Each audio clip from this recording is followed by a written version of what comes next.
Magandang gamitin guys, sulit. So ayun no, magandang ipahid. Ayun guys, meron pa tayong transparent na waterproof glue. So testing po natin ilagay ito guys sa doon sa may gutter na tumutulo. So hugasan muna natin mga idol bago natin lagyan ng sealant yung gutter na ito guys.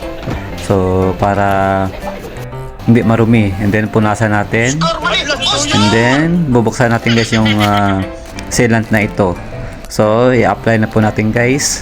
So ibuhos lang natin, and then gamitan ng brush guys para i-spread o ikalat guys para madali siya matuyo. So ayun po guys, umpisahan na po natin, then sunod naman, sige, brush lang ng brush hanggang may langit.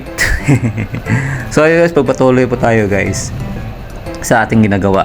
So ang kagandahan nito mga idol ay madali siyang matuyo, at saka transparent na po siya, at saka sa pwede po sa lahat. And then ito yung pong resulta niya.